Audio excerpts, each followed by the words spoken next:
Hello and welcome to one more session.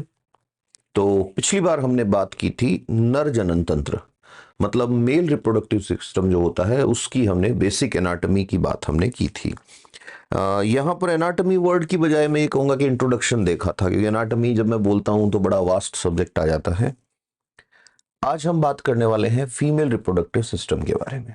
Female reproductive system की बात आते ही सबसे पहली चीज जो आपको पता होनी चाहिए वो ये पता होनी चाहिए कि फीमेल रिप्रोडक्टिव सिस्टम में पार्ट कौन कौन से होते हैं। फीमेल रिप्रोडक्टिव सिस्टम को हिंदी वाले बच्चे लिखते हैं मादा जनन तंत्र। अब जैसे ही आप मादा जनन तंत्र की बात करते हैं तो हम ये बात कहेंगे कि मादा जनन तंत्र के अंदर मुख्य अंग कौन कौन से होते हैं, क्योंकि तंत्र है, सिस्टम है, तो इसका मतलब it should be made up of organs. तो कौन कौन से अंग होते हैं, तो इसके अंदर सबसे पहले नंबर 1 पे आ जाती है ओवरी। ओवरी को हिंदी में कहते हैं अंडाशय। कितने होते हैं अंडाशय, ये क्वेश्चन कई बार पूछा जाता है, तो आपको बताना है एक जोड़ी अंडाशय होते हैं। एक जोड़ी अंडाशय होते हैं। इसको और इजी बनाने के लिए हम इसका एक डायग्राम ड्रॉ करेंगे और उस डायग्राम से हम बड़ा इजीली इसको समझ पाएंगे। तो चलिए डायग्राम ड्रॉ करते हैं और उसकी हेल्प से समझते हैं मादा जनन तंत्र। तो देखो दोस्तों, मादा जनन तंत्र जो है उसको जब भी आपको समझना हो, जब भी आपको पढ़ना हो, तो कुछ बेसिक चीजें जो हैं जो आपको याद रखनी है कि इसमें जो ओवरी होती हैं, अभी अपन फटाफट से इसको ड्रॉ कर लेते हैं।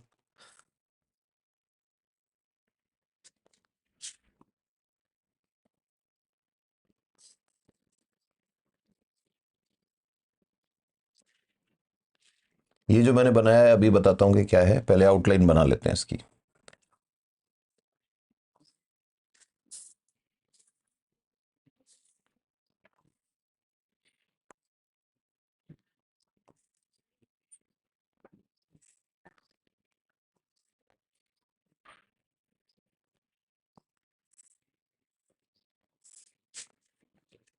Yes, now we should draw ovaries. Ovaries जो होती हैं वो यहां कहीं पर रहती हैं, लाइक दिस। और ओवरीज के अंदर इस तरह के डॉट्स जरूर बनाएं जब भी ओवरीज को बनाएं। अब ये डॉट्स क्या हैं, इनकी भी बात हम करेंगे। तो अब हम इसको इस तरह से ले लेते हैं कि ये है नंबर 1 ऑर्गन, इसको ले लेते हैं नंबर 2 ऑर्गन, इसको लिख देता हूं नंबर 3 ऑर्गन, इसको लिख देता हूं नंबर 4, और इसको लिख देता हूं नंबर 5, और फिर लिख देता हूं नंबर 6। तो ये क्या बनाया है मैंने, तो टाइटल डाल देते हैं फीमेल का रिप्रोडक्शन सिस्टम और रिप्रोडक्टिव सिस्टम, मादा जनन तंत्र। तो अब इसमें एक नंबर क्या चीज है, जो एक नंबर बनाया है वो है एक जोड़ी अंडाशय। आपको दिख रहा होगा दूसरा अंडाशय जो है दूसरी तरफ है, उस पर भी नंबर डाल देता हूं, नंबर 2 हो जाएगा ये, सॉरी नंबर 1, इसमें नंबर 1 ही रहने देते हैं। एक जोड़ी अंडाशय, 1 pair of ovary, 1 pair of ovary. ठीक है साहब। फिर नंबर 2 पे क्या आता है, नंबर 2 पे आएगा फेलोपियन नली। ये क्वेश्चन कई बार आता है।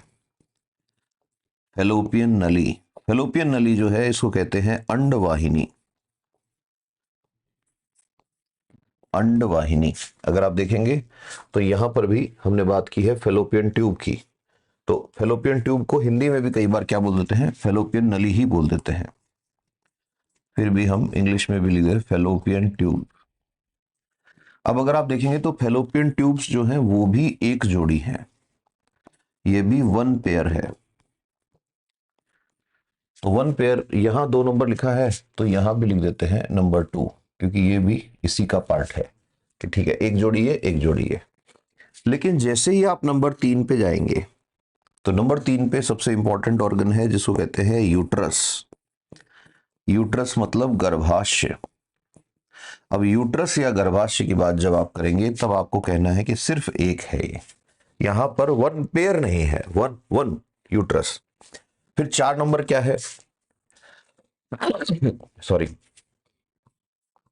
4 और 5 और 6, इनको अपन सीधा नाम लिख देते हैं, आगे अपन एक एक करके इनकी बात करते रहेंगे।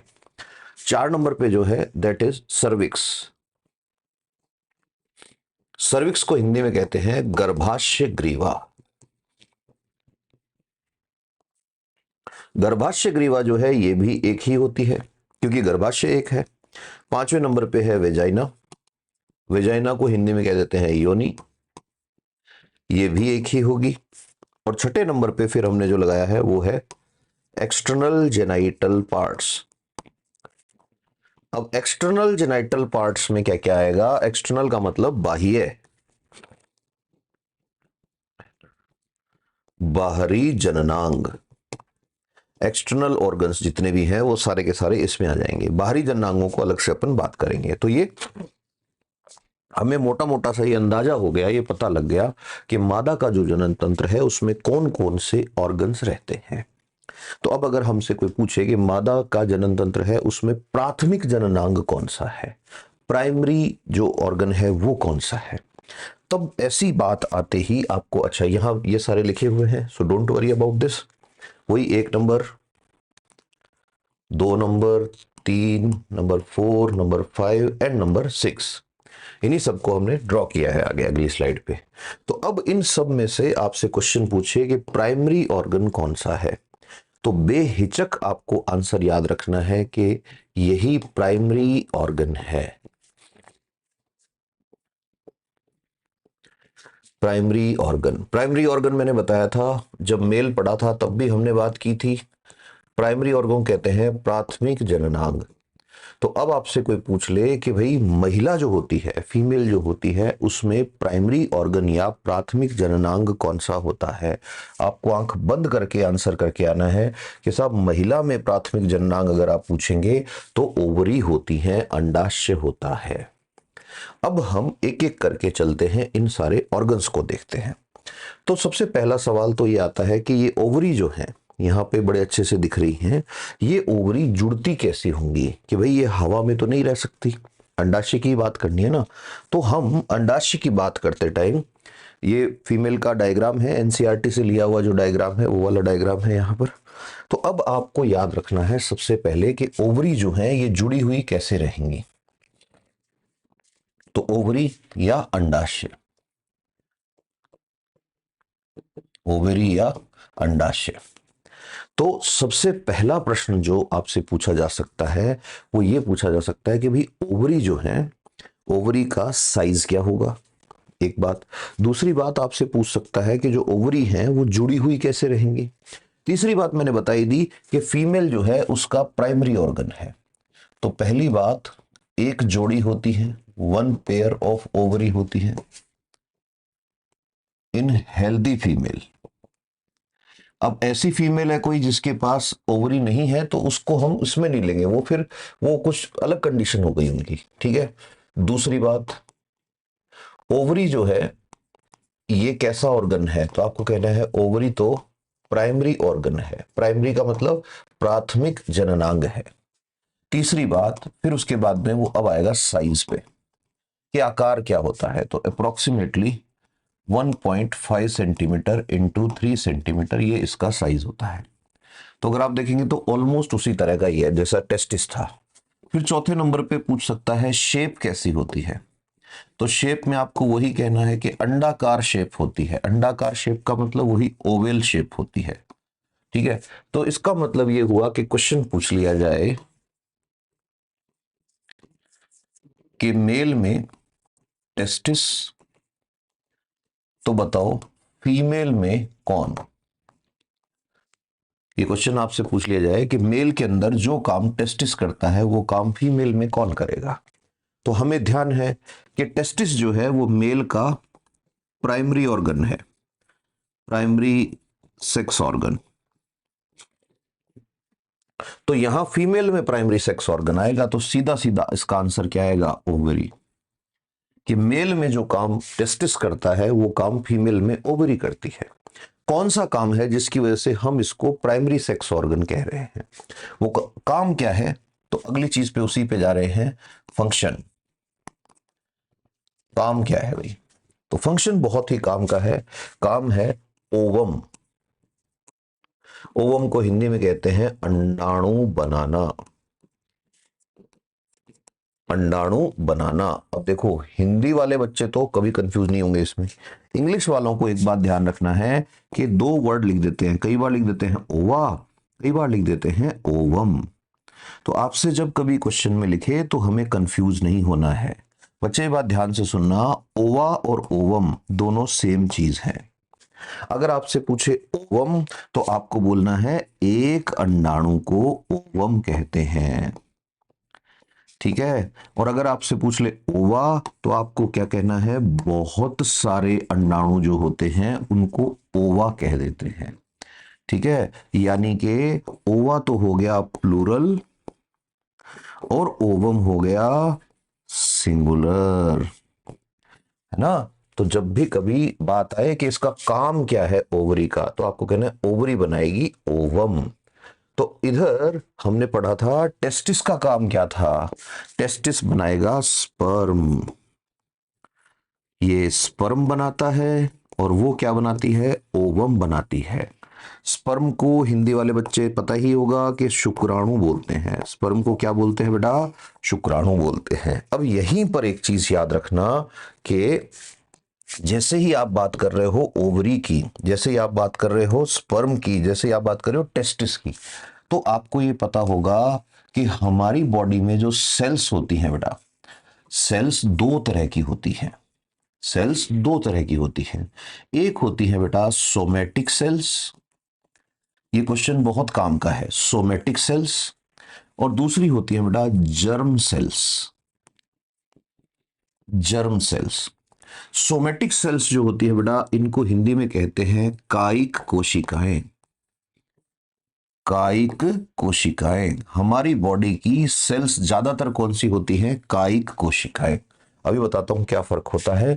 जर्म सेल्स जो होती हैं इनको हिंदी में भी क्या बोल देते हैं, जर्म कोशिकाएं, या इनको कह देते हैं जनन कोशिकाएं। तो देखो बेटा होता क्या है, ध्यान से सुनना। कायिक कोशिकाएं जो हैं और जर्म कोशिकाएं हैं, इनकी हमें तुलना करनी है, क्योंकि ये बहुत काम की चीज है। We need to compare them. Now when we will compare them, तो हमें सबसे पहले ये पता लगाना पड़ेगा कि कहां मिलेगी। तो कायिक कोशिकाएं जो हैं ये बॉडी के हर ऑर्गन में ये मिलेगी। आपकी पूरी बॉडी जो है वो इन्हीं से बनी हुई है, यानी कि आपके बाल, आपके नाखून, आपकी स्किन, आपकी इंटेस्टाइन, यहां तक कि आपका टेस्टिस भी जो है वो भी किससे बना हुआ है, इन्हीं सेल से बना हुआ है। बना हुआ कह रहा हूं मैं, किससे, इससे बना हुआ है। फिर कहेंगे जर्म कोशिकाएं कहां मिलेंगी, तो ये मेल जो होगा उसमें कहां मिलेंगी बेटा, टेस्टिस में मिलेंगी। और फीमेल में, ये तो टेस्टिस में, तो किसमें, मेल में। और फीमेल के अंदर कहां मिलेंगी, हमने अभी अभी बात की, ओवरी के अंदर मिलेंगी। तो यानी कि मेल और फीमेल दोनों के अंदर ये कोशिकाएं सिर्फ आपको जननांगों में मिलेंगी। ऐसा क्यों है भाई। तो अब सवाल आता है कि ऐसा क्यों। यहां मैं लिख देता हूं कहां मिलेंगी,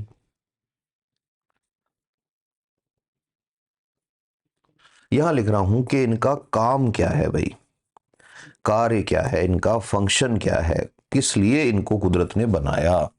तो कार्य बड़ा इंपॉर्टेंट है भाई, इसमें से क्वेश्चन आ जाता है कई बार कि क्या कार्य है इन कोशिकाओं का। इसको थोड़ा सा ऊपर कर देता हूं मैं, ताकि किसी को ऐसा नहीं हो कि साहब हमें तो दिख ही नहीं रहा, है ना। हो सकता है कोशिका, हाँ अब ठीक है, सेल भी आ रहा है, सब आ रहा है।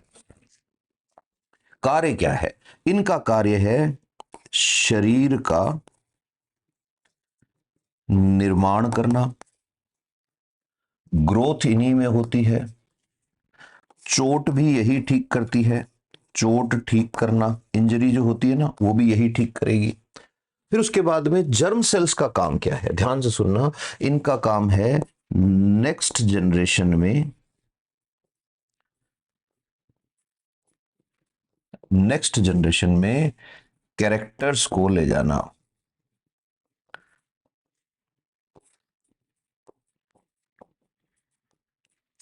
नेक्स्ट जनरेशन में कैरेक्टर्स को क्या करना, ले जाना।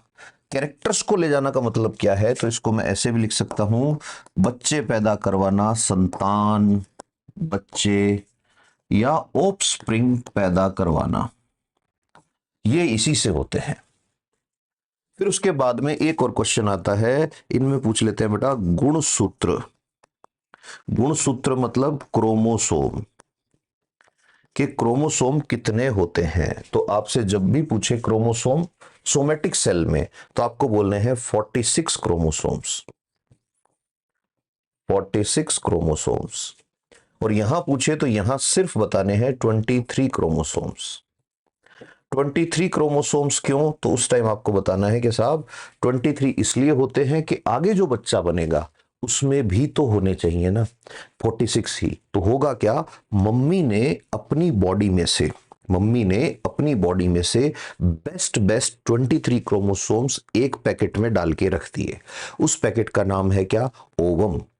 पापा ने अपनी बॉडी के बेस्ट क्रोमोसोम, ध्यान से सुनो, इसको कॉम्प्लिकेटेड बनाने की बिल्कुल जरूरत नहीं है, मम्मी और पापा दोनों में डिस्कशन हुआ कि एक बच्चा तैयार करें।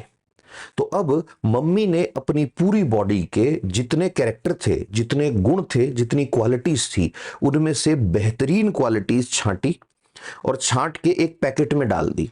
उस पैकेट का नाम है अंडाणु, ओवम। उसमें है 23 क्रोमोसोम। पापा ने भी ऐसा ही किया, अपने शरीर के बेहतरीन क्वालिटीज जो थे वो सारे एक पैकेट में डाल लिए। उस पैकेट का नाम है स्पर्म, शुक्राणु। उसमें भी 23 क्रोमोसोम। अब 23 फादर वाले स्पर्म से आए और 23 मदर की साइड से ओवम से आए, अंडाणु से आए। अंडाणु और शुक्राणु जब मिले तो पहले बना निषेचित अंडा, फर्टिलाइजेशन ऑफ एग, और फिर उसके बाद में क्या हुआ कि ये आगे चल के डेवलप हुआ जाइगोट से आगे एम्ब्रियो में और फिर बच्चे के फॉर्म में। इसीलिए आधे गुण मम्मी से आए हैं, आधे पापा से आए हैं। यह भी याद रखें कि मम्मी से माइटोकॉन्ड्रिया आया है एज इट इज, तो इसका मतलब मम्मी से थोड़े से गुण पापा की बजाय ज्यादा आए हैं। तो अब फ्यूचर में अगर किसी बच्चे की टेस्ट करना है, बच्चे पे क्वेश्चन मार्क आ जाता है कई बार कि भाई इसके पापा कौन, तो उस केस में क्या करना है, आपको बच्चे की बॉडी की कोई भी सेल ले ली। उस सेल के अंदर होता है न्यूक्लियस, न्यूक्लियस में होता है न्यूक्लियोलस, न्यूक्लियोलस में होता है क्रोमेटिन फाइबर, क्रोमेटिन फाइबर में होते हैं क्रोमोसोम, क्रोमोसोम के अंदर रहता है लिपटा हुआ हिस्टोन ऑक्टोमर, हिस्टोन प्रोटीन होती है, उस हिस्टोन प्रोटीन के ऊपर ऐसे ऐसे ऐसे ऐसे लिपटा हुआ धागा है। ये जो धागा है, इस थ्रेड को निकाल लो। ये जो थ्रेड है ये है डीएनए। अब इस डीएनए की स्ट्रक्चर आधी होगी मदर जैसी, आधी होगी फादर जैसी। लेकिन अगर ये डीएनए किसी ने माइटोकॉन्ड्रिया में से निकाला, हाँ माइटोकॉन्ड्रिया में भी डीएनए होता है, तब उसकी स्ट्रक्चर होगी मदर जैसी। तो जब कभी ये क्वेश्चन आता है कि बच्चे का फादर कौन है, मदर कौन है, तो न्यूक्लियर डीएनए हेल्प करेगा। इसी की हेल्प से हम बहुत सारे फोरेंसिक के केसेस में भी एविडेंस के फॉर्म पर इसको काम में लेते हैं। ये ऑनरेबल सुप्रीम कोर्ट का जजमेंट है कि इसको आप एविडेंस की तरह काम में ले सकते हैं। लेकिन एक टेंशन वाली बात भी है। टेंशन वाली बात क्या है कि इट कैन बी फैब्रिकेटेड। ये किसने साबित किया, इजराइल के साइंटिस्ट ने लैब में डीएनए बना के दिखा दिया कि साहब है क्या, ये एक केमिकल कॉम्पोजिशन ही तो है, एडेनिन, गुआनिन, साइटोसिन, थाइमिन, उन्होंने जोड़ के और डीएनए बना के दिखा दिया। तो ये खैर बाद की बातें हैं, डिस्कशंस की।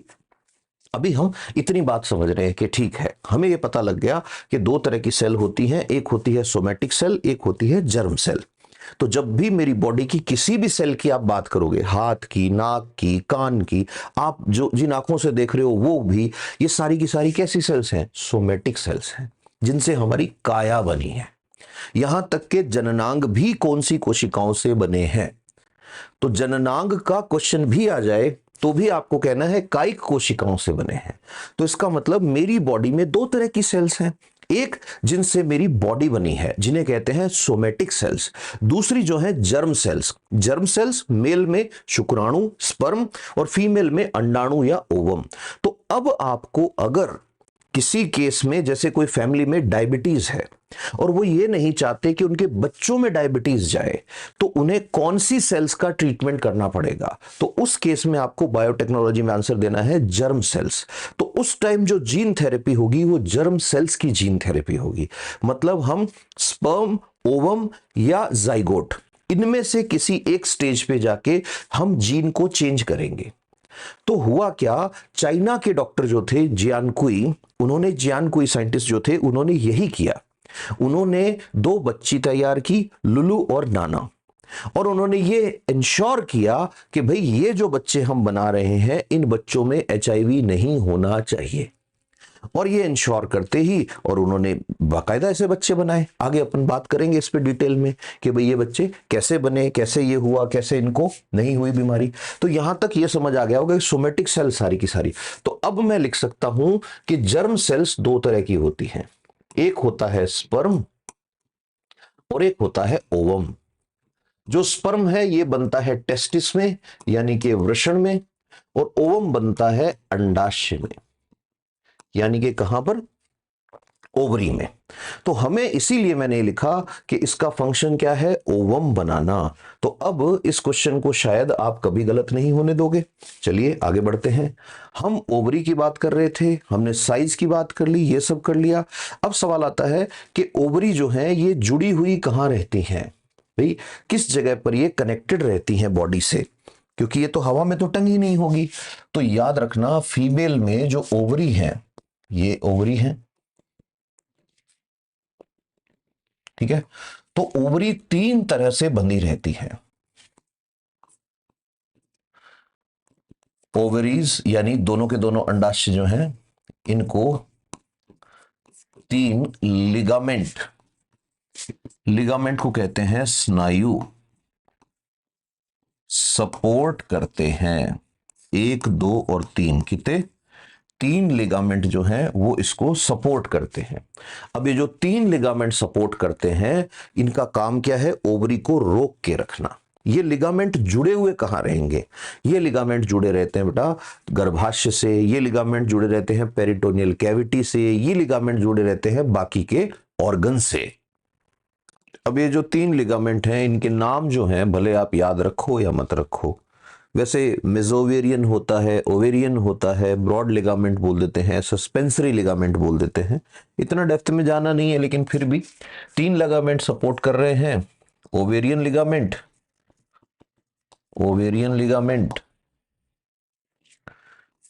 मेसोवेरियन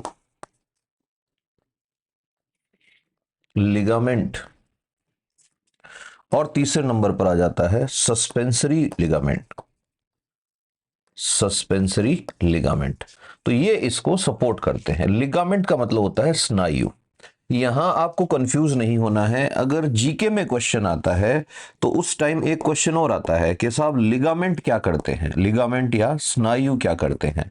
तो उस टाइम आपको आंसर अपना वही देना है कि बोन को बोन से जोड़ते हैं। बोन टू बोन कनेक्शन जो होता है वो किसका होता है, लिगामेंट का होता है। लिगामेंट का काम है सपोर्ट करना। यहां भी लिगामेंट सपोर्ट कर रहे हैं, बोन टू बोन भी लिगामेंट ही सपोर्ट करते हैं। ये याद रखना है, इसमें कंफ्यूज नहीं होना है। अब हम ओवरी के अंदर देखते हैं कि ये क्या बनाया है अंदर की साइड। तो ये जो अंदर जो होते हैं इनको कहते हैं पुट्टिकाएं। पुट्टिकाओं को कहते हैं फॉलिकल्स। तो ये बात याद रखनी है और मैं यहां लिख भी देता हूं सो दैट आपको ध्यान रहे। ये चीज मैं भी लिख के यहां दे रहा हूं आपको कि प्रत्येक अंडाशय में बहुत सारी पुट्टिकाएं होती हैं, ठीक है। अब ये जो पुट्टिकाएं होती हैं इनकी बात जो मैं कर रहा हूं कि बहुत सारी पुट्टिकाएं होती हैं, इनकी क्या चीज है जो आपको पता होनी चाहिए। तो याद रखना, इन ईच, इंग्लिश में लिख देता हूं, in each ovary there are many follicles. बहुत सारी पुट्टिकाएं होती हैं कि ठीक है साहब होती हैं। अब अपने को जो बात ध्यान रखनी है, दिमाग में बिठा के चलना है, वो कौन सी बात है, ध्यान से सुनना। वो बात है कि अब ये जो पुट्टिकाएं होती हैं इन पुट्टिकाओं का काम क्या है? तो देखो, ये एक ओवरी है, इस ओवरी के अंदर ये है बहुत सारी, क्या बना दी हमने, पुट्टिकाएं, ऐसे ऐसे ऐसे, ये हैं पुट्टिकाएं जिनको हम बोल रहे हैं फॉलिकल्स। तो अब ध्यान से सुनना, हर महीने, हर महीने, और महीने का मतलब यहां कितने, 28 डेज में एक पुट्टिका, और वो भी किसी एक ओवरी से, हर महीने एक पुट्टिका, पुट्टिका मतलब फॉलिकल, किसी एक ओवरी से मैच्योर होगी। ये मैच्योर होएगी, इमेच्योर फेज में है, मैच्योर, मैच्योर का मतलब विकसित होगी। Every month one follicle from either of the ovaries, दो ओवरी हैं, दोनों में से किसी भी एक से एक फॉलिकल मैच्योर होगा। अब ये जब मैच्योर होगी तो उस टाइम आपको एक चीज याद रखनी है। वो क्या याद रखनी है, उसमें से कई बार क्वेश्चन पूछते हैं कि जब भी कभी आपके सामने ओवरी की बात आए तो आपको फॉलिकल की बात आते ही याद रखना है एक वर्ड, कॉर्पस ल्यूटियम। क्या वर्ड, कॉर्पस ल्यूटियम। अब ये कॉर्पस ल्यूटियम क्या बला है, दिमाग में ये क्वेश्चन आ सकता है। तो अगर कॉर्पस ल्यूटियम आए दिमाग में तो ये याद रखना है कि ओवुलेशन जब होता है, ओवुलेशन का मतलब अंडाणु जब निकलता है, तो ओवुलेशन होने के बाद यही पुट्टिका जो है इसमें एक लेयर होती है जिसको कहते हैं कॉर्पस ल्यूटियम। अब ये जो कॉर्पस ल्यूटियम जो है, इससे प्रोजेस्टेरॉन निकलता है। क्या निकलता है, इससे प्रोजेस्टेरॉन निकलता है। तो ध्यान से सुनना, एक पुट्टिका मैच्योर होती है तो हम इसको ऐसे देख लेते हैं, ये थी, इनमें से एक मैच्योर हो गई, तो ये जब मैच्योर होएगी तो इसमें से कुछ चेंजेस होंगे, और वो चेंजेस क्या होंगे, ये सारी की सारी थी, इनमें से एक को हम मैच्योर कर रहे हैं। तो जो मैच्योर होएगी उस मैच्योर में से दो चीजें निकलेंगी, एक तो इसमें से निकलेगा अंडाणु, ये तो निकल गया इसमें से ओवम, ओवम मतलब अंडाणु, बताया ही था मैंने। और दूसरे नंबर पर ये जो इसकी लेयर है, ये जो लेयर है जिसको कहते हैं कॉर्पस ल्यूटियम, कॉर्पस ल्यूटियम, इस कॉर्पस ल्यूटियम लेयर से, ये ध्यान से सुनना, बहुत काम का क्वेश्चन है, इस कॉर्पस ल्यूटियम लेयर से हार्मोन निकलेगा। कौन सा हार्मोन, प्रोजेस्टेरॉन हार्मोन निकलेगा।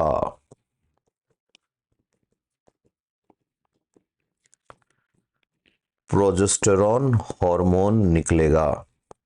और प्रोजेस्टेरॉन हार्मोन जो है, ये आपको पता ही होगा, इसको फीमेल हार्मोन बोलते हैं। क्या बोलते हैं इसको, फीमेल हार्मोन। प्रोजेस्टेरॉन के कारण ही फीमेल जो है वो प्रेगनेंसी को होल्ड कर पाती है। ये बात याद रखनी है आपको। क्या ओवरी से सिर्फ एक ही हार्मोन निकलता है, और अगर हार्मोन निकल रहा है ओवरी से तो क्या ओवरी ऑर्गन है या ग्रंथि है। तो यहां पर यह भी याद रखना कि अंडाशय जो है, अंडाशय को इंग्लिश में हम बार बार बोल रहे हैं ओवरी, तो यहां पे याद रखना अंडाशय क्या है, अंडाशय सिर्फ एक ऑर्गन नहीं है, अंडाशय अंतःस्त्रावी ग्रंथि भी है, अंतःस्त्रावी ग्रंथि भी है। ये बात याद रखना। ग्रंथि को दोबारा लिख देता हूं, अंडाशय जो है ये अंतःस्त्रावी ग्रंथि भी है। That means ovary is endocrine gland, ovary is example of what, endocrine gland. और मेल में कौन सा ऑर्गन था, तो याद करना, मेल जो होता है, मेल में टेस्टिस यानी कि वृषण जो होते हैं वो भी क्या होते हैं, एंडोक्राइन ग्लैंड होते हैं, वो भी ग्रंथि होते हैं। ये बात याद रखना, ठीक है। क्योंकि मेल में वृषण, वृषण से कौन सा हार्मोन निकल रहा था, तो याद करो टेस्टोस्टेरॉन निकल रहा था, टेस्टोस्टेरॉन हार्मोन। और ओवरी से कौन से हार्मोन निकलेंगे, ये क्वेश्चन भी आपसे पूछा जा सकता है। तो याद रखना, ओवरी से एक तो हमने अभी अभी पढ़ा कि साहब क्या निकलेगा, प्रोजेस्टेरॉन निकलेगा। और दूसरा कौन सा हार्मोन निकलेगा, दूसरा हार्मोन निकलता है एस्ट्रोजन। कौन सा, एस्ट्रोजन। और तीसरे नंबर पर भी याद रखना एक हार्मोन होता है, कभी कभी क्वेश्चन आ जाता है और बच्चे गलत कर देते हैं इसको, relaxin hormone. Relaxin hormone. Relaxin hormone और एस्ट्रोजन प्रोजेस्टेरॉन, इनको जब आप देखोगे पढ़ने बैठोगे तो आपको याद रखना है कि जो प्रोजेस्टेरॉन और एस्ट्रोजन है, इन दोनों को एक साथ जब पढ़ते हैं तो साइंस में क्या बोलते हैं? इन दोनों को बोलते हैं मादा हार्मोन। मादा हार्मोन्स। मादा हार्मोन का मतलब ऐसे हार्मोन जो फीमेल की बॉडी के हार्मोन होते हैं। ठीक है, प्रोजेस्टेरॉन और एस्ट्रोजन दोनों को एक साथ बोलते हैं। और इनका इफेक्ट क्या होता है? तो दोनों का एक साथ इफेक्ट क्या होता है? इन्हीं के कारण जो फीमेल है उस फीमेल में लक्षण आते हैं। कि कौन कौन से लक्षण आते हैं? कि फीमेल में स्तनों का विकास होगा। स्तनों का विकास होगा। स्तनों का विकास मतलब ब्रेस्ट जो है वो डेवलप होगी। फिर उसके बाद फीमेल के अंदर एक्सिलरी हेयर्स। एक्सिलरी हेयर का मतलब काख में बाल आना।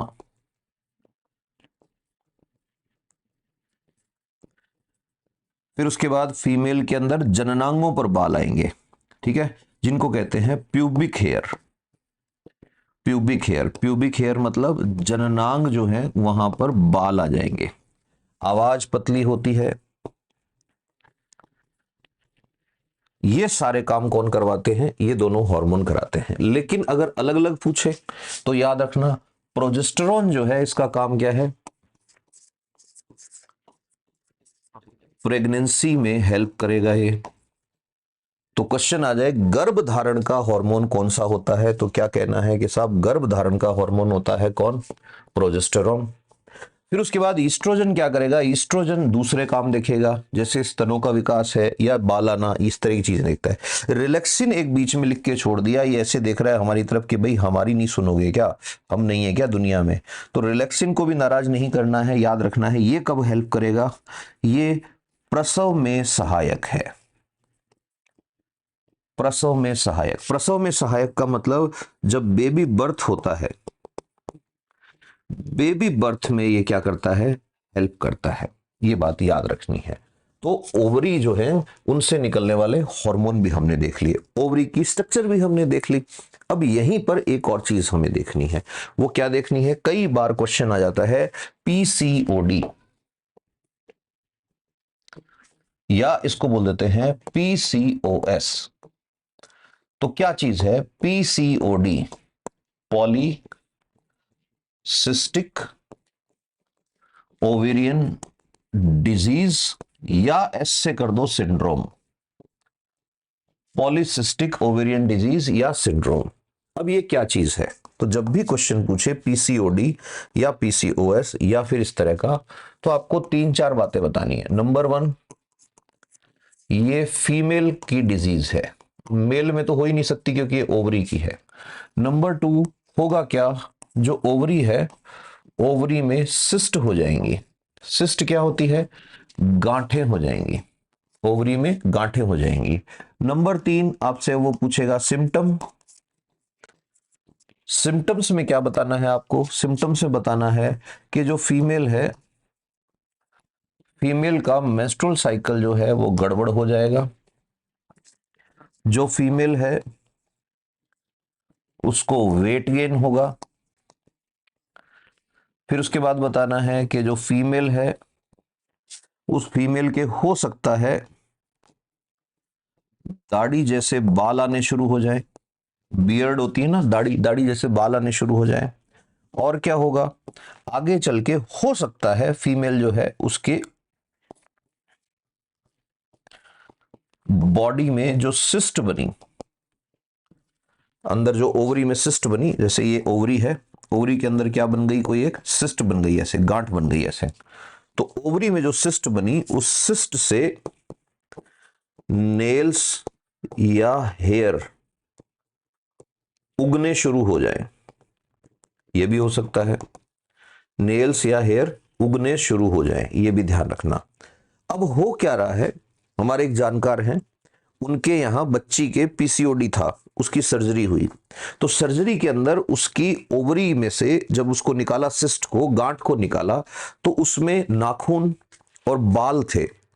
अब नाखून और बाल देख के वहां पे एक बुजुर्ग आंटी थी, उन्होंने कहा कि ये बच्ची है ना बचपन में बाल खाती होगी। अब देखो खाया हुआ बाल ओवरी में कैसे जाएगा? खाया हुआ बाल तो इंटेस्टाइन तक जाएगा ना, एनस तक रहेगा। तो हुआ क्या है, एक्चुअल में वो आंटी भूल गई, लेकिन आपको नहीं भूलना है कि ओवरी के अंदर जर्म सेल्स हैं, ओवरी के अंदर जनन कोशिकाएं हैं, उनमें क्षमता है शरीर की अन्य कोशिकाओं का निर्माण कर सके। बताया था ना, दो तरह की सेल्स होती है, सोमेटिक सेल्स जो हमारे शरीर का निर्माण करती हैं, और जर्म सेल्स जो अगली जनरेशन बनाने की पावर रखती हैं। दो सेल्स जर्म सेल्स हैं, स्पर्म और ओवम। ओवम मतलब अंडाणु, स्पर्म मतलब शुक्राणु। तो अब लड़की के अंडाशय में यानी ओवरी में अंडाणु बन रहा है, ओवम बन रहा है। उस ओवम के एरिया में, फॉलिकल वाले एरिया में गांठ अगर हो गई और उसके हार्मोनल डिस्टरबेंसेस की वजह से या पीसीओडी की वजह से अगर उसकी सेल्स इग्नाइट हो गई, तो वो गांठ जो है वो लड़की के अंडाशय के अंदर, भले ही उसने किसी के साथ संबंध बनाए हैं भले नहीं बनाए हैं, ये मैसेज दे देगी सेल्स को, जर्म सेल्स को, कि बनाओ दूसरी सेल्स। तो उसके यहां पर अब आधा अधूरा बच्चा बनना शुरू हो जाएगा, एक तरह से ये कह सकते हो। अब वो बच्चा तो नहीं है 100%, लेकिन उसके जैसी नए ऑर्गन्स बनने शुरू हो जाएंगे, दांत बन जाते हैं, नाखून बन जाते हैं, और भी कई सारी सेल्स जो हैं वो उससे बननी शुरू हो जाती हैं।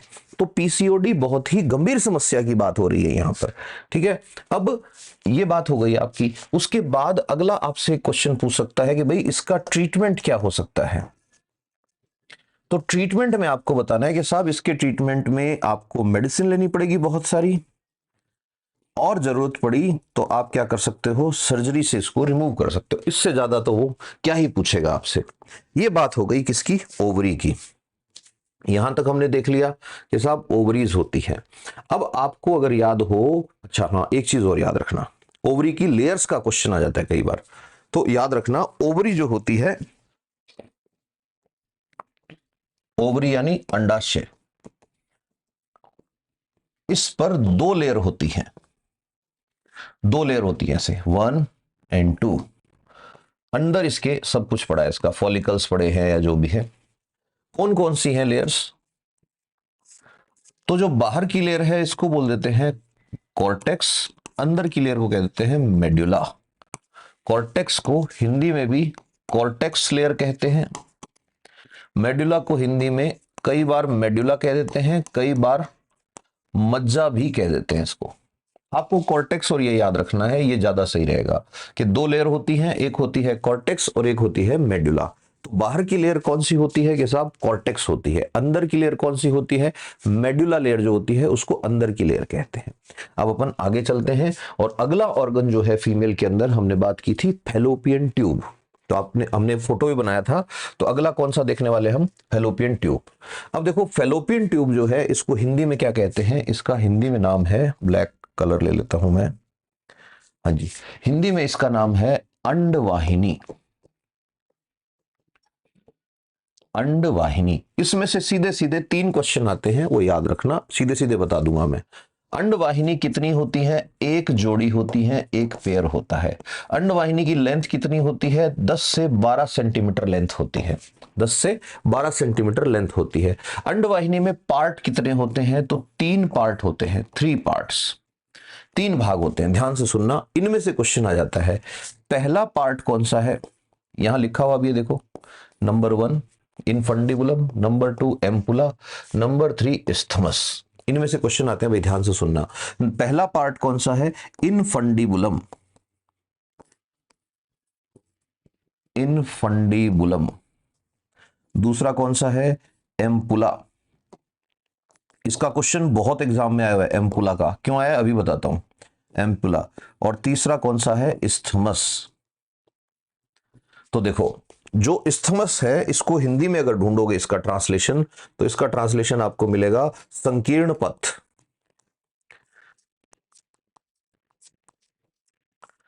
संकीर्ण पथ। एम्पुला को एम्पुला ही कहना है, और अगर उल्टा सीधा नाम हो तो एक बार देख लेना इंग्लिश वाली साइड में। इनफंडिबुलम जो है इसको कहते हैं कीपक, क्या बोलते हैं, कीपक। तो देखो याद रखने की बात क्या है कि एम्पुला जो है, याद रखना एम्पुला ही निषेचन स्थल है, निषेचन स्थल है। निषेचन स्थल का मतलब यहां पे फर्टिलाइजेशन होगा। फर्टिलाइजेशन यहीं पे होगा, ये बात याद रखना, ये बहुत काम की चीज है। इसमें से बहुत सारे एग्जाम में बहुत बार क्वेश्चन आया है। क्वेश्चन क्या बनता है कि बताओ मानव में निषेचन कहाँ होता है, आपको कहना है फैलोपियन ट्यूब में। फिर वो और आगे का पूछता है फैलोपियन ट्यूब के किस भाग में निषेचन होता है, एम्पुला भाग में निषेचन होता है। अब हो सकता है आपके दिमाग में है कि ये फिम्बरी क्या चीज है, ठीक है। तो इसको समझने के लिए हम थोड़ा सा इस तरफ चलते हैं। तो देखो होता क्या है, हमने देखा ही था डायग्राम में।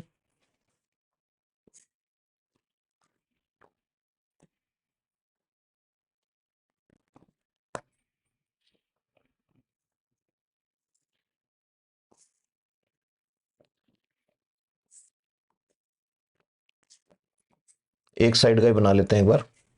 यहां पर अंडाशय है, ये ओवरी है, ठीक है, और ये है फैलोपियन ट्यूब।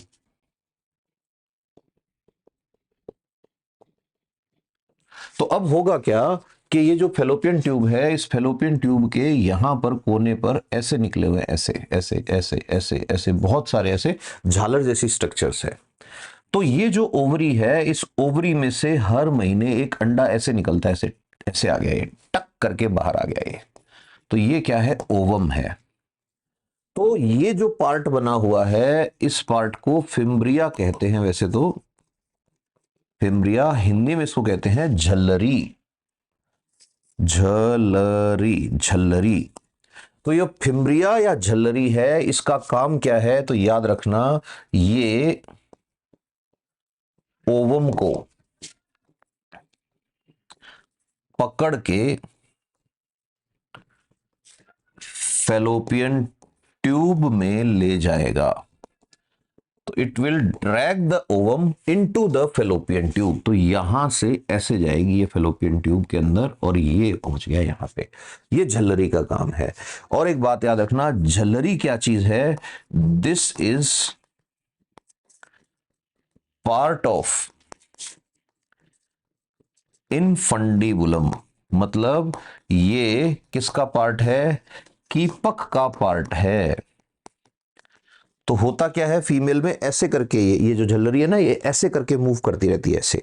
तो जैसे ही ओवम निकलता है, ये उसको पकड़ लेती है, पकड़ के अंदर खींच लेती है, ठीक है। अब आपको ध्यान होगा, ये जो है ये गर्भाशय है ये, और गर्भाशय के आगे यहां पर, सिमिट्री में मेरे से बन नहीं रहा ऐसे, ठीक है, लाइक दिस, यहां पर है योनि, विजाइना।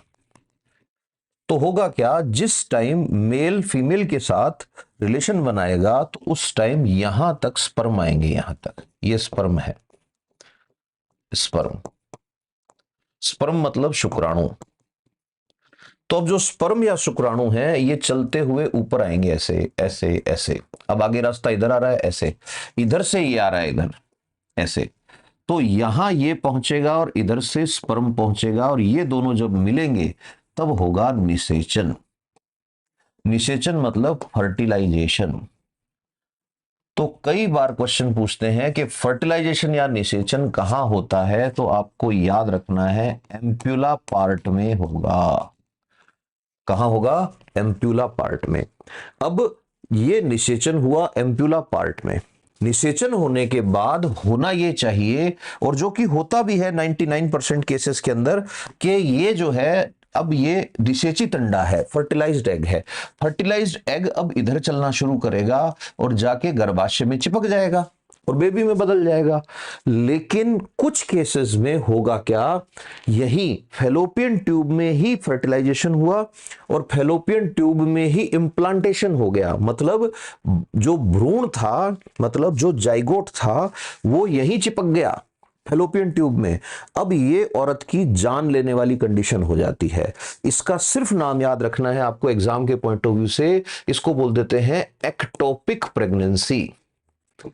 एक्टोपिक प्रेगनेंसी, इसमें औरत की जान भी चली जाती है। एक्टोपिक प्रेगनेंसी का मतलब क्या है कि बच्चा जो है निषेचन के बाद बजाय बच्चेदानी में यानी कि यूट्रस में आने के फैलोपियन ट्यूब में ही बड़ा होना शुरू हो गया है। इसमें इसलिए कहते हैं कि सोनोग्राफी करवानी चाहिए।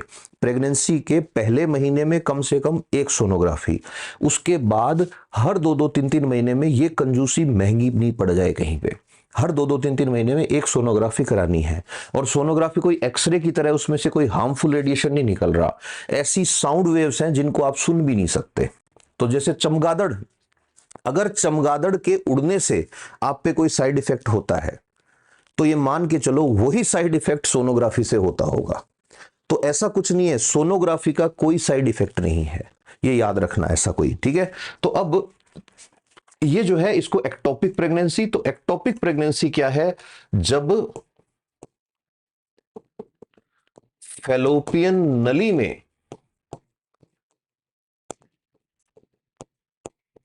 बच्चा या फिर क्या भ्रूण चिपक जाए या विकसित होने लगे। क्या ये बच्चा पूरा बन सकता है यहां पे? नहीं। तो यहां पे याद रखना, जो फीमेल है, फीमेल की डेथ भी हो सकती है, फीमेल जो है उसकी डेथ भी हो सकती है। तो ये हमने देख लिए इसके 3 पार्ट के साहब। ये पहला पार्ट, इसको क्या बोलते हैं? इनफंडिबुलम। ये दूसरा पार्ट जिसका नाम है एम्पुला, और ये तीसरा पार्ट इस्थमस। इस्थमस का कोई काम नहीं है, सिर्फ ये यूट्रस से जोड़ने वाला पतला रास्ता होता है, इसको कह देते हैं इस्थमस। तो ये बात हो गई। कीपक, कीपक में क्या होते हैं भाई, याद रखना, इसी में झल्लरी होती है, बताया था ना, झल्लरी मतलब फिम्ब्रिया होती है। ये बात हो गई हमारी अंडवाहिनी की। अब हम आगे चलते हैं। अगला ऑर्गन है यूट्रस। अगला ऑर्गन कौन सा है? यूट्रस। यूट्रस मतलब गर्भाशय।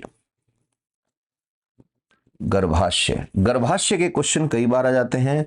गर्भाशय जो है वो पेयर शेप का होता है, नाशपति के आकार का, या बबूगोशा जो आता है उसके आकार का। बबूगोशा जैसा इसका क्या होता है? आकार होता है, इस तरह से, लाइक दिस, ऐसे दिख रहा है, इस तरह की शेप होती है ना। तो ये हो गया गर्भाशय का आकार। फिर उसके बाद में कई बार पूछ लेते हैं कि इसका वेट कितना होता है, भार कितना होता है? अप्रोक्सीमेटली 40 ग्राम का होता है, बहुत ही हल्का होता है, लेकिन ये बेबी जब बनता है तो बड़ा होता जाता है। अब इसमें सबसे इंपॉर्टेंट क्वेश्चन जो आपसे पूछेगा, वो पूछेगा कि गर्भाशय जो है इसमें कितने पार्ट होते हैं। तो 3 पार्ट होते हैं, यहां लिख देता हूं मैं सीधा, बहुत ज्यादा ऐसे इसमें घुसने की जरूरत नहीं है। 3 भाग हैं। कौन कौन से हैं? फंडस भाग, बॉडी, बॉडी को काय लिख देते हैं, फंडस को फंडस ही लिखते हैं, फंडस हिंदी में भी। नंबर 2 काय भाग, और नंबर 3 सर्विक्स। सर्विक्स को बोलते हैं गर्भाशय ग्रीवा। इनमें से आपके क्वेश्चन सर्विक्स का आ सकता है कि होता क्या है। सर्विक्स के अंदर एक कैंसर हो सकता है, उस कैंसर को बोल देते हैं गर्भाशय ग्रीवा कैंसर। तो याद रखना, फीमेल में एक वायरस होता है एचपीवी, एचपीवी से सर्विक्स कैंसर हो सकता है। एचपीवी से क्या हो सकता है? सर्विक्स कैंसर हो सकता है। और एचपीवी क्या चीज है? तो याद रखना, एचपीवी है ह्यूमन, पी फॉर पैपिलोमा और V for virus, human papilloma virus. Human papilloma virus एक ऐसा वायरस है जो फीमेल में अगर आया तो उसकी वजह से सर्विक्स का कैंसर हो सकता है, ठीक है। इसको बच्चेदानी का कैंसर कह देते हैं लोग गांव के अंदर। और याद रखना, भारत सरकार ने अभी तक अनाउंसमेंट किया है, जब तक मैं वीडियो रिकॉर्ड कर रहा हूं, हो सकता है फ्यूचर में अगर आप इस वीडियो को देख रहे हैं तो तब तक हो सकता है ये शुरू भी हो गया हो। तो भारत सरकार, गवर्नमेंट ऑफ इंडिया ने एक अनाउंसमेंट किया है, और वो अनाउंसमेंट क्या किया है, ध्यान से सुनना। अनाउंसमेंट ये किया है कि सारी फीमेल को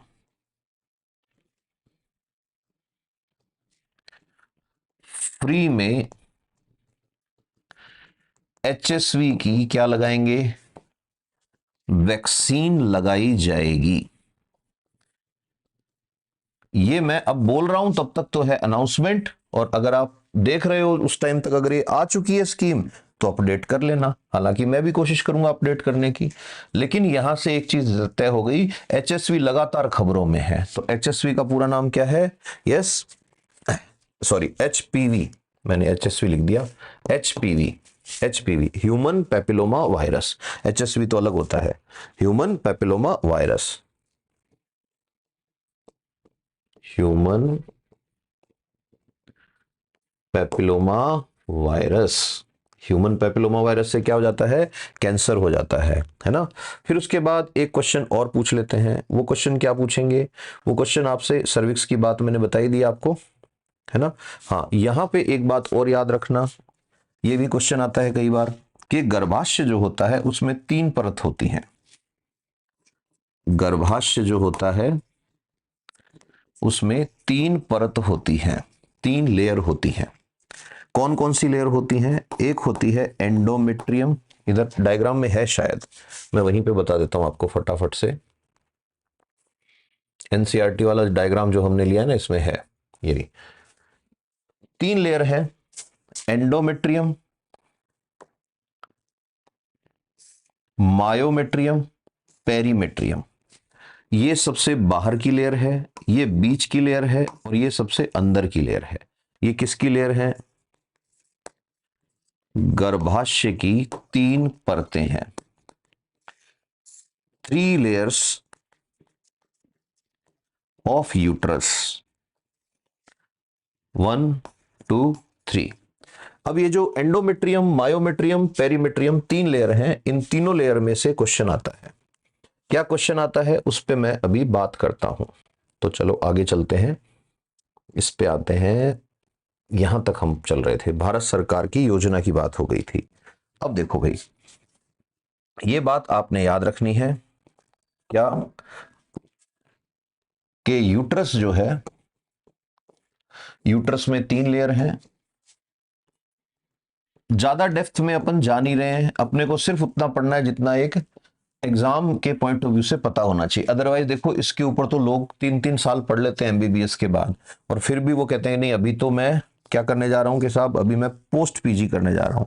कि ये क्या होगा कि अब मैं डीएनबी करके आऊंगा, फिर उसके बाद फिर भी पढ़ाई खत्म नहीं होगी, फिर वो कहेगा अब मैं एसआर शिप करने जा रहा हूं, अब मैं कुछ और करने जा रहा हूं, अब मैं कुछ और करने जा रहा हूं। लोग सारी उम्र पढ़ते रहते हैं ना।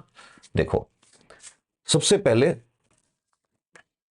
कौन सी लेयर है? बाहर वाली की बात कर लेते हैं, बाहर से अंदर की तरफ चलते हैं। तो सबसे पहली लेयर जो है वो है परिगर्भाशय आवरण, मतलब पेरीमेट्रियम। पेरीमेट्रियम में याद रखना, सबसे बाहर की लेयर, आउटर मोस्ट लेयर। इसमें से कोई क्वेश्चन ऐसा आ नहीं सकता, कुछ ऐसा है नहीं आपके लेवल का।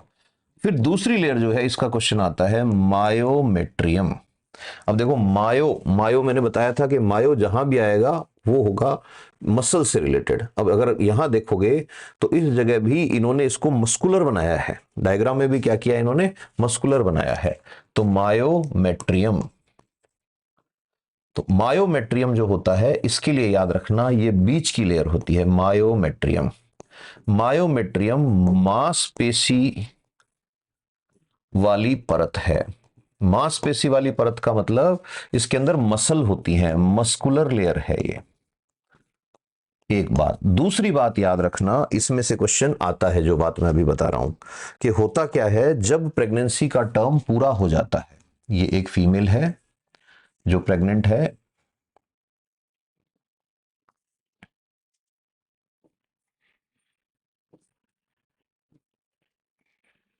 तो जैसे ही 9 महीने पूरे हो जाएंगे तो यहां ब्रेन में एक ग्लैंड है जिसका नाम है पिट्यूटरी ग्लैंड।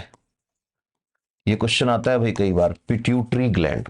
पिट्यूटरी ग्लैंड का मतलब पीयूष ग्रंथि जिसको आप कहते हो।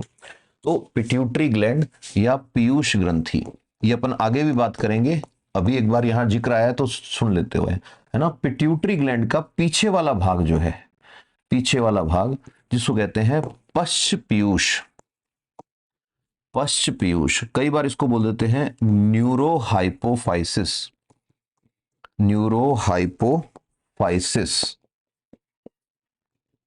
है ना। तो ये जो न्यूरोहाइपोफाइसिस या पश्च पीयूष है, यहां से एक हार्मोन निकलेगा। कौन सा हार्मोन निकलेगा? ऑक्सीटोसिन हार्मोन यहां से निकलेगा। ऑक्सीटोसिन हार्मोन का स्त्राव होगा। और ये जो ऑक्सीटोसिन हार्मोन है, ये ऑक्सीटोसिन हार्मोन इस बच्चे को फोर्स करेगा बाहर। तो ये किसकी हेल्प से करेगा? तो मायोमेट्रियम की हेल्प से करेगा। तो याद रखना, प्रसव के समय, प्रसव का मतलब बेबी बर्थ के टाइम क्या होगा? मायोमेट्रियम में संकुचन होंगे। और किसके कारण होंगे? ऑक्सीटोसिन हार्मोन के कारण होंगे। तो कई बार क्वेश्चन को घुमा देता है वो, और ऐसे पूछ लेता है कौन से हार्मोन के कारण बच्चे का जन्म होता है? ऑक्सीटोसिन के कारण। फिर उसके बाद में तीसरी परत है एंडोमेट्रियम। एंडोमेट्रियम, एंडोमेट्रियम को बोल देते हैं अंतःगर्भाशय परत, अंतःगर्भाशय भित्ति। तो इसमें याद रखना, ये मोटी लेयर होती है, थिक लेयर होती है। दूसरी बात याद रखना, मेंस्ट्रुअल साइकिल एमसी में ये हर महीने निकल जाती है और फिर से नई बन जाती है।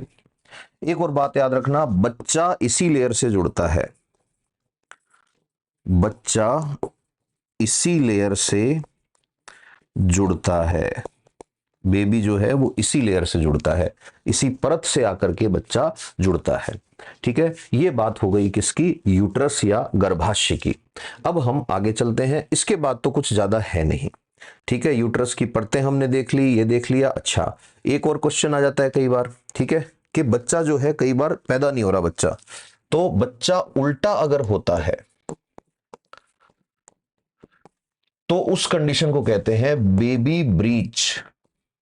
बेबी ब्रीच, ये बात याद रखना, बस ये टर्म याद रखनी है अपने को, बहुत ज्यादा मेडिकल साइंस में नहीं घुसना है, अपने को सिर्फ इतना पता होना चाहिए जो पूछते हैं एग्जाम में, है ना, बेबी ब्रीच। फिर उसके बाद एक पूछ लेते हैं कई बार कि साहब सिजेरियन क्या होता है? आजकल तो सबको पता है, ये क्वेश्चन आया था पहले, सिजेरियन क्या होता है? तो आपको याद रखना है, सिजेरियन का मतलब है बच्चे का जन्म मां के पेट को काट कर होना, उसको क्या बोलते हैं? सिजेरियन। अब पेट का मतलब क्या है? यहां पर पेट का मतलब है आपने यूट्रस जो है उसको काट के बच्चे को सीधा ही निकाल लिया, तो इसको बोल देते हैं क्या? सिजेरियन बोल देते हैं कि साहब सिजेरियन डिलीवरी हुई है। फिर उसके बाद वेजाइना। वेजाइना के क्या क्वेश्चन आते हैं? तो याद रखना, वेजाइना का एक क्वेश्चन जो आएगा, कई बार आ जाता है। वेजाइना सबको पता है कि फीमेल का जो सिक्रीटरी ऑर्गन है ये एक, तो वेजाइना की कई बार तो पीएच पूछ लेते हैं। कई बार पूछ लेते हैं वेजाइना में ग्लैंड्स कौन सी होती हैं? ग्लैंड्स का मतलब वेजाइना में ग्रंथियां होती हैं। तो याद रखना, वेजाइना जो है इसकी पीएच एसिडिक होती है। एसिडिक का मतलब अम्लीय पीएच होती है। अब अम्लीय पीएच होने का कारण क्या है? अम्लीय पीएच होने का कारण है कि जो वेजाइना है, वेजाइना में लैक्टोबैसिलस होता है। लैक्टोबैसिलस, लैक्टोबैसिलस बैक्टीरिया, जो तो आजकल वो पॉडकास्ट वॉडकास्ट के चक्कर में रील भी बना दी लोगों ने, बाकी ये बच्चे तो हमेशा से ही पढ़ते आ रहे हैं कि कर्ड में यानी कि दही में जो बैक्टीरिया होता है वो लैक्टोबैसिलस बैक्टीरिया होता है। अब जिसने बायो नहीं पढ़ी उसके लिए तो ये आश्चर्य की बात है कि दही वाला, एक्चुअल में लैक्टोबैसिलस बहुत सारी जगह पर मिलता है, बहुत जगह पर मिलता है। ठीक है, अब देखो, एसिडिक पीएच होती है, ग्रंथियां होती हैं। ग्रंथियां या ग्लैंड्स जो होती हैं, इनका काम क्या होता है? इनका काम होता है लुब्रिकेशन। लुब्रिकेशन का मतलब वेजाइना को गीला रखना। अब वेजाइना को गीला रखने वाली जो ग्रंथियां हैं, इनका नाम पूछ लेते हैं कई बार, तो इनका नाम पूछे तो याद रखना है बार्थोलिन ग्लैंड्स। कौन सी glands? Bartholin glands. Bartholin gland, Hindi में भी बार्थोलिन ग्रंथि कहते हैं इनको, बार्थोलिन ग्रंथियां। ये वेजाइना की बात हो गई। फिर आगे चलते हैं एक्सटर्नल जेनाइटेलिया। एक्सटर्नल जेनाइटेलिया मतलब वेजाइना से बाहर जो दिखता है वो है एक्सटर्नल जेनाइटेलिया। इसको बोल देते हैं फीमेल के बाह्य जननांग। कि बाहर क्या क्या होता है फीमेल के अंदर। तो इनमें से क्वेश्चंस जो आते हैं वो मैं बताता जाता हूं आपको फटाफट से। Mons pubis. मॉन्स प्यूबिस क्या होता है? जननांगों के ऊपर का जो भाग होता है, मासल भाग जो होता है ऊपर का। इसको इनको सबको एक साथ ही देख लेते हैं कि इस तरह से फीमेल में ऊपर की तरफ जो मासल भाग होता है जिसके ऊपर हेयर वगैरह रहते हैं, प्यूबिक हेयर कहते हैं इनको, प्यूबिक हेयर, ये होता है मॉन्स प्यूबिस। इसको हिंदी में भी मॉन्स प्यूबिस ही याद रखना है। लेबिया माइनोरा और लेबिया मेजोरा क्या है? तो वेजाइना में दो तरह के फोल्ड होते हैं। वेजाइना के इस तरह के बाहर के जो फोल्ड होते हैं उनको क्या बोलते हैं? Labia majora, labia majora. और इसके अंदर की तरफ छोटे फोल्ड होते हैं वेजाइना की ओपनिंग पे ऐसे, इनको क्या बोलते हैं? Labia minora. और वेजाइना में ऊपर की साइड, यहां की साइड एक ऑर्गन होता है जिसको कह देते हैं क्लाइटोरिस।